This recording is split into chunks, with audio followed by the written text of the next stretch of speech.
Hi everyone, welcome to this lesson on Smoky Mountain Lullaby in the version of Tommy Emmanuel. As always, only the first part will be released on YouTube. For full access, you can check out my brand new website or my Patreon page. Both offer different experiences at different pricing points, so there should be something for everyone. For the tab, please do visit the website as you will get a discount if you order the tab through the link there. Smoky Mountain Lullaby was written by Chet Atkins and appeared on the album he recorded with Tommy Emmanuel, aptly titled The Day Finger Pickers Took Over the World. Tommy later arranged it as a solo acoustic piece, and it is that version that we are going to take apart today. It's one of his more laid-back and doable songs, in part because of the alternate tuning that makes most chord shapes easy to play and colorful in sound at the same time. Of course, Tommy wouldn't be Tommy without a difficulty spike or two, but in this song, those spikes can be entirely solved by going for a good left hand playing posture. Enjoy the lesson. Okay, straight to playing then. The guitar is in Chet's special tuning, which is D, G, D, G, B, E, from low to high. This means that you basically have a standard tuned acoustic with the low E string being dropped down a full step and the low A string being dropped down a full step as well. This tuning makes playing in the key of G quite simple, although there are a few extra demanding chord shapes in the tune because of this special tuning. Then Tommy is using a thumb pick, so I'm going to do the same thing, but it is perfectly possible to play the whole tune without the thumb pick too. I'm guessing, or my educated guess is that the thumb pick is mostly there for the opening harmonics in the intro, and apart from that, it can be played pure fingerstyle all the way through. Speaking of the intro, let's dive straight in. I'll give you a listen and I'll see you again on the other side.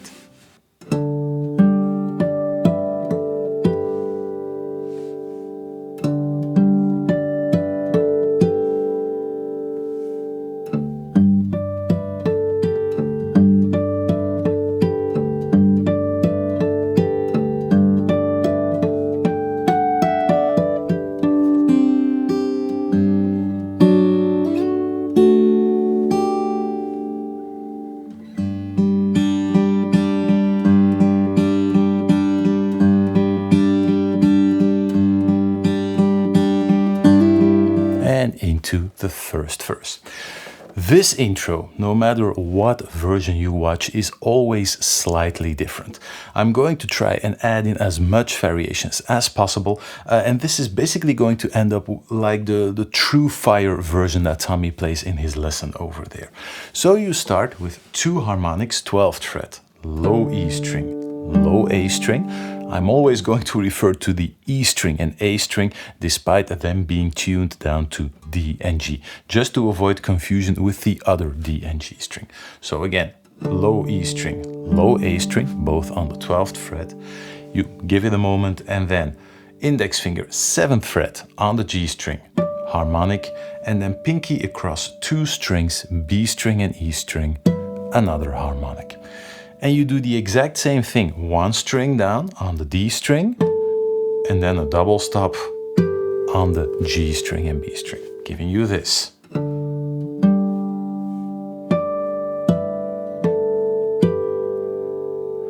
That is the first unit of the intro. Now try to spread open the fretting hand so you don't have to jump around too much. You don't want to do this with really big jumps in the left hand. Try spreading it out so that you can play those double stops and those harmonics with as little movement in the left hand as possible. You do this 2 times in a row and you give each bar a little bit of breathing room. So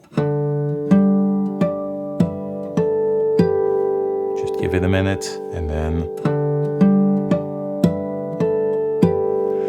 And these 2 bars are more or less free time. Now we're going to drop the 2 harmonics and we're just going to play an open E string and an open A string, and we're going to lightly mute in the fretting hand, because otherwise that low open E string, tuned down to a D, is going to overpower those harmonics really quickly.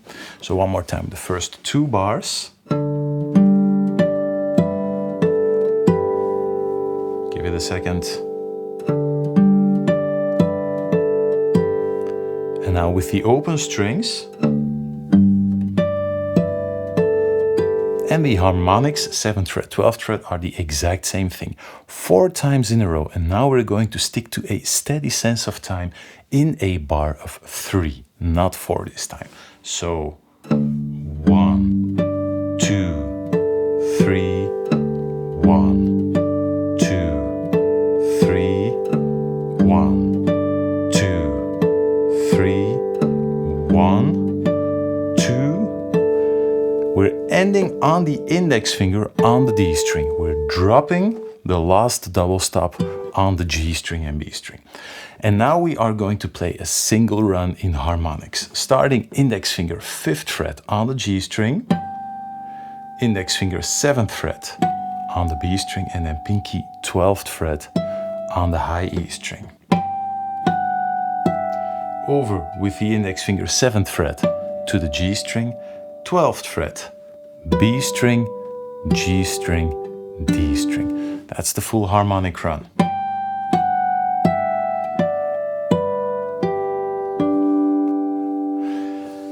If you have the impression that the tone on the harmonics could be a little bit brighter, then try picking a little bit closer to the bridge. The tone of a harmonic, if I pick over the sound hole, can you hear how much brighter it gets just by pulling back on the playing posture here? So above the sound hole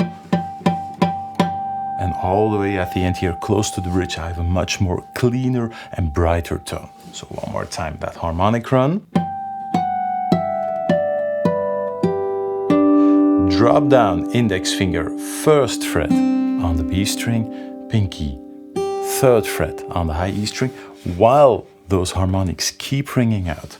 Then an open A string sounding like a G, and you move up to the 3rd fret, index finger on the B string, and 4th fret, middle finger on the D string. Now Tommy pulls off a really sneaky lick here. He slides up, but right before he starts to slide up, he adds the pinky and the ring finger to the 5th fret. So he initiates the slide. You're not actually hearing this as a hammer-on and then the slide, but as he moves up the slide, see? So it's as if you're sliding from the 3rd fret and the 4th fret with the index finger and middle finger up to the 7th fret, but you're arriving with the ring finger and the pinky. And it doesn't sound like hammering on and then sliding. It's in one move. Repick, and then index finger to the 3rd fret on the high E string. And that is where the first part of the intro lands. One more time, that harmonic run.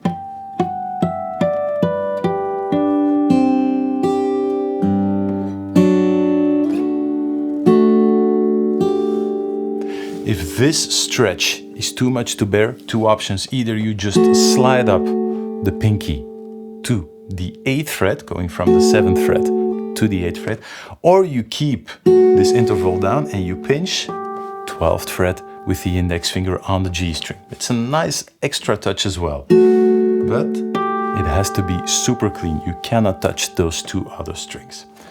Then we move down.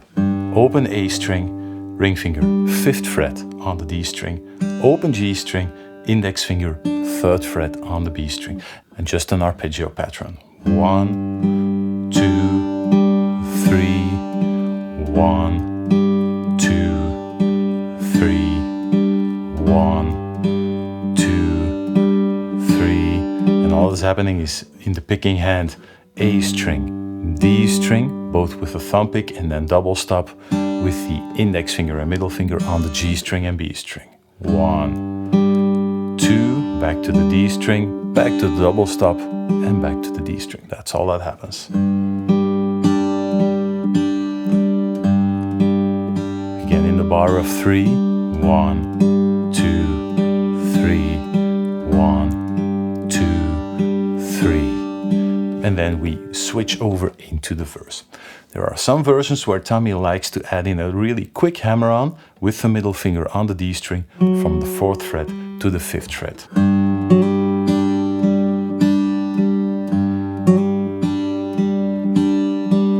simple embellishment, and that was the full intro already. I'm going to try and play through the whole thing one more time, really slowly, with the magnet on the guitar. Pay extra attention to the muting. As soon as I switch from those harmonics to the open strings, I'm muting really lightly to make sure that those open bass strings don't overpower the harmonics. Here we go.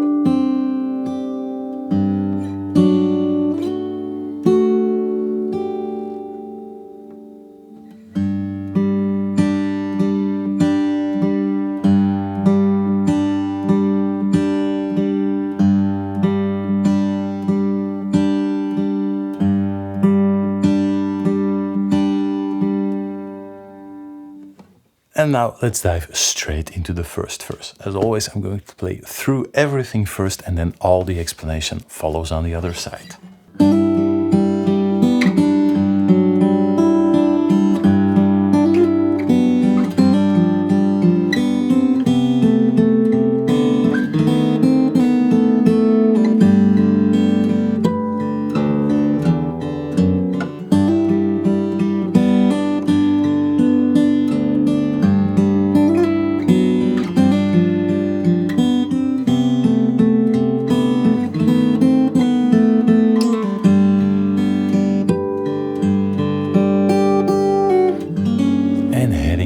To the, let's say, the pre-chorus or the chorus. I'm not really sure what to call that section yet, but already the next section.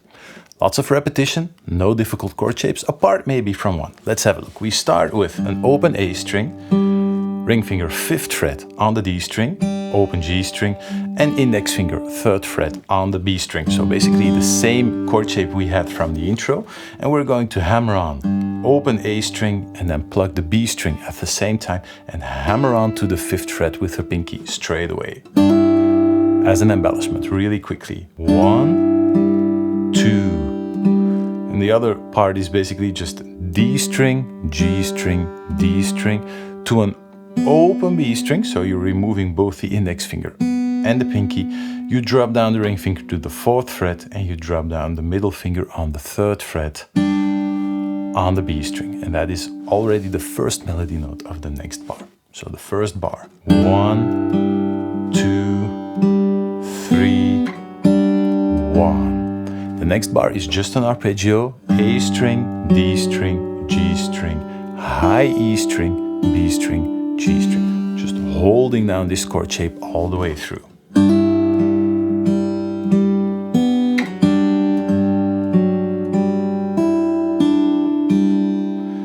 Then back with the ring finger to the 5th fret on the D string, open A string, D string, again picking the index finger 3rd fret on the B string, and now one of those typical Tommy Emmanuel embellishments, hammering on with the pinky, sliding up to the 6th fret and sliding straight back down.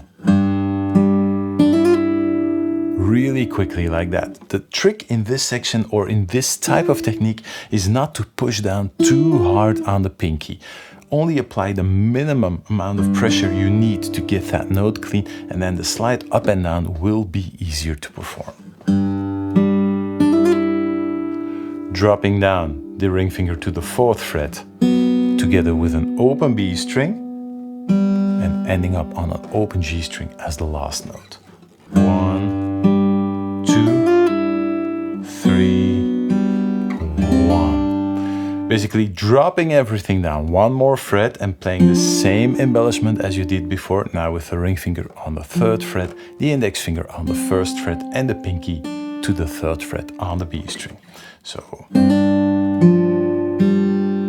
and the same arpeggio as in the first bar, A string and B string at the same time, then D string, G string, D string, an open B string, and then the pinky heads over to the 5th fret on the G string. This is going to be a section that you might want to change. We're going to discuss that in just a second.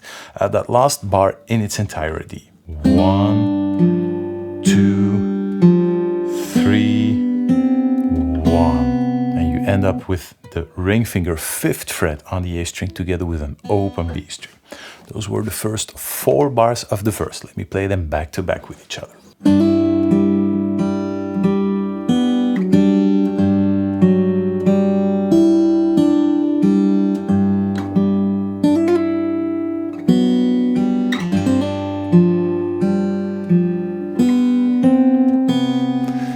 You see that open B string and that 5th fret on the G string, they overlap when you switch to this chord shape. And it is that overlapping sound that makes for the next chord shape, which is probably going to be the most difficult one for most people. So you end up with the pinky on the 5th fret. You let that note sustain as you pick the ring finger 5th fret on the A string together with the open B string. And then you have to drop down the index finger on the 2nd fret on the G string. And I can imagine that this stretch is going to be a lot for some people. I'm going to give you an alternative in just a second. First, Tommy's original fingering. And all you're doing is just picking that note 2 times in a row, 2nd fret on the G string, back to the A string, and now an open D string and an open B string at the same time. So not only do you have this big stretch, you also have to manage to keep the D string open in between the ring finger and the index finger. Because that is the final beat of that bar, is just open D string, open B string, and then to the 2nd fret on the G string again. That full bar sounds like this. 1, 2, 3, 1 to the next chord. Now, before we move into the next chord, there is one simple solution. You can play that chord with the index finger and the pinky as well. To make that possible in the easiest way, it's also necessary in the previous bar to change to this. So you play this chord, and now all you do is open B string, index finger 1st fret on the same B string, and then you can switch over to the pinky and the index finger for the next chord, which makes it a lot easier instead of doing this. So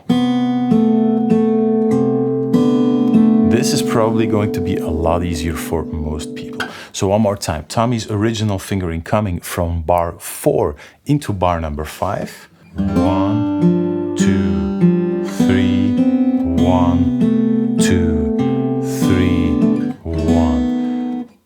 Very colorful, that overlapping effect. Now, this is the easier version. Same bar, we're starting in bar 4 of the verse. 1, 2, 3, 1, 2, 3, 1.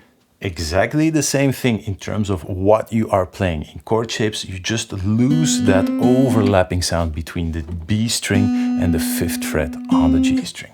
I'm going to stick to Tommy's original fingering. If you like the alternative fingering with the pinky and the index finger better, then just go for that.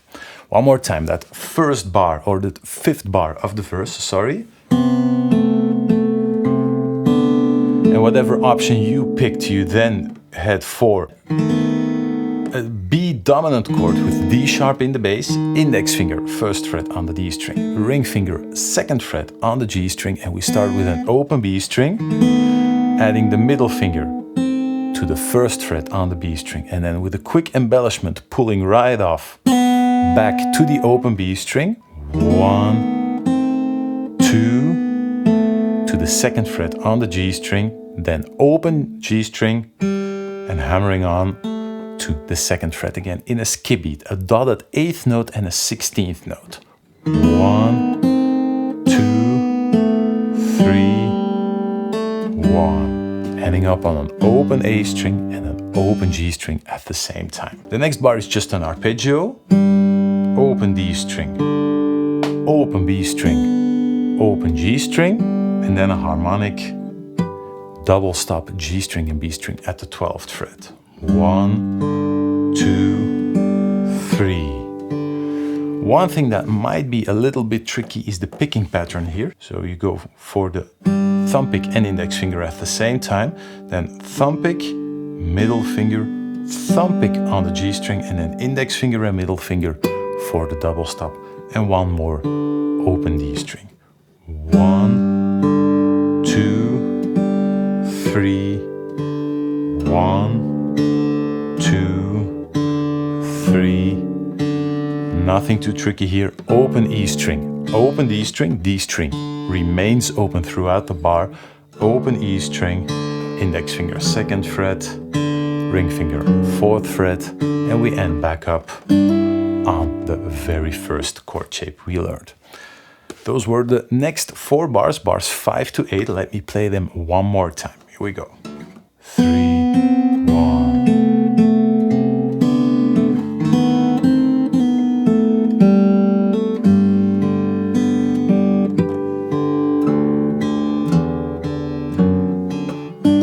And back into the very first chord shape.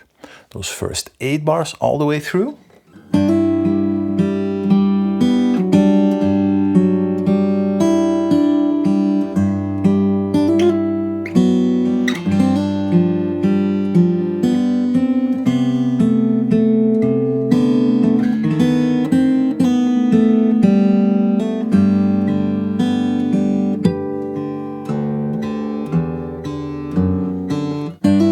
And that is the first section of the verse. The next section of the verse, let's call it verse 1b, is going to be nearly identical with maybe just 1 or 2 small variations. And that is maybe the only major thing. You start with the exact same arpeggio, and after that second D string, 2, 3, open B string, open G string, hammering on, index finger 3rd fret on the B string, middle finger 4th fret on the G string, and then you repick that double stop together with an open A string again. 1, 2, 3, 1, 2, 3, and again that bar is just an arpeggio. You repick the double stop together with the open A string, and then D string, G string, B string, low E string, and back to the B string. The next bar, exactly the same thing. No difference. Whatever you picked, hammer on to the 1st fret, or the overlapping effect you played in the exact same way right here. And then next 4 bars. No changes. And that is an optional fill that you can put in. Either you just go back for the open G string and a hammer on, or you pick that 2nd fret, re-pick, and then again slide up, slide down, and a pull off. 2,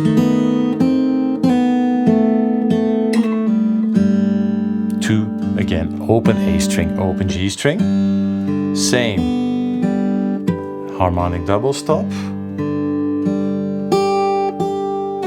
and the pickup beat into the, let's say, the first chorus is just open A string, open D string, open G string, middle finger 3rd fret on the high E string, pick 2 times, pull off to the 2nd fret, and then you're going to end up on a diminished chord shape like this. Open A string, and you start with the ring finger 3rd fret on the G string and the middle finger 2nd fret on the B string. More on that section in the next part of the tutorial. First, let me play those last 8 bars one more time, verse 1b.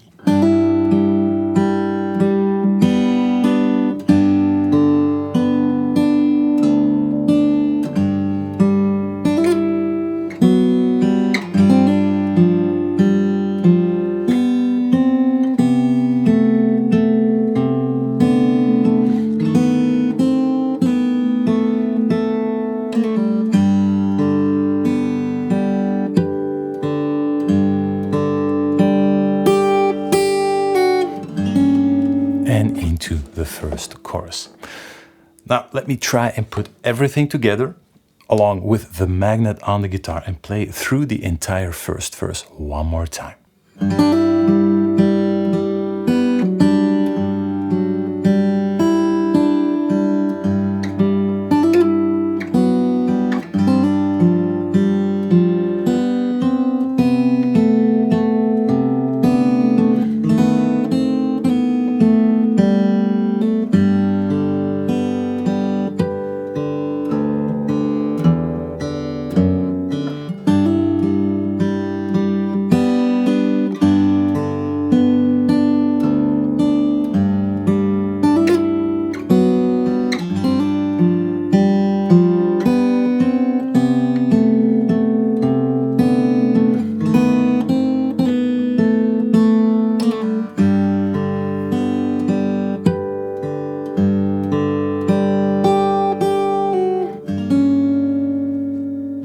So that was the first full verse. You can already play basically half of the tune, and in the next part of the tutorial we're going to take a look at the chorus and the bridge. I'll see you there.